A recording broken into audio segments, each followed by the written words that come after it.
Hi, this is Linda. I want to give you a tour of my room. School starts Monday, and I want to show you how I set up my room. This is where the kids enter. They walk in. Right there is my reward chart where the kids earn stickers to get game time. Right next to it is the composer wall. I add composers as I introduce them. This year it's Bach, Beethoven, Mozart, Tchaikovsky, and Williams. Normally I don't have a gong right there, but it's there today and I will be moving it into my storage room soon. I also have a poster on the wall, just one I collected that just decided to put somewhere. It shows the composers through the centuries. Back in the corner is my storage room, and I keep costumes and props and extra instruments in there. Now, to my right is my instrument wall. I keep all my unpitched instruments here, and I keep them, the family's names on the walls with some pictures around them. My extra ones I put on the left in bins, and they're labeled, and that way I can easily grab more when I need them, and then the kids know where to put them back. And I have some ethnic ones on top just for decoration. And then I have these all outlined so the kids can put them back easily, and then I can also tell which one's missing if some reason they're not there. Most of the drums are my own. I brought them with me, and there's some from the school. And then we go around the corner to my work area. I have a couple of posters on the wall from when I did Broadway junior musicals at the Montessori school. Some fond memories there. And then here's where I do all my lesson planning and email and all that good stuff with my master copy book in the corner. And then here's my expectation wall. I have the expectations listed, and I followed my predecessor. She had the kids put a stick in their number that they sat on, and then they add sticks if they were progressively worse behavior. I don't use that real frequently, but sometimes I do for repetitive behavior or just excessive. Then over there is a board with all the staff lines on it. Now you can see my instruments are all on it, and the projector does not project over there, so I really don't use that much at all. Now you can see all my instrumentation. Got my bass xylophones here. I do not have a bass metallophone. I've had the school purchase the contrabass bars, and of course we have the metallophones and xylophones. And the glockenspiels are over here on this table. I wrote a grant a couple years ago with the help of our librarian and was able to get all these stands so that I can move them quickly out of the way if we need more space in the room, and it works nicely for programs. There's my movement wall with non-locomotor and locomotor movements. As you can see, I have a lot of dragons in the room, and I'll talk about that a little bit later. There's even a rock over there that I tell the kids is a dragon egg that has not hatched yet.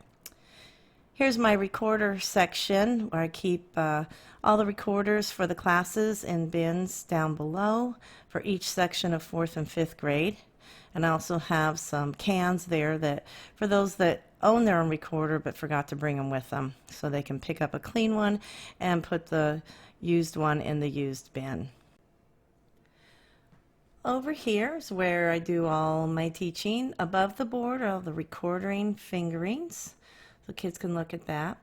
Got the school-wide rules right there, and underneath is where we keep points. The helper gets to keep points as the class earns them. This year I decided to make magnets with my Cricut Maker so that I don't have to keep redrawing them between classes. I'm not a very good artist anyways. So the kids just come in here, they get a marker out of the little bin there, and then just keep the points inside the magnet. Then here, this year I decided to make lines on Google Slides so I can just use my little circles, which are poker chips, with magnet tape on the other side.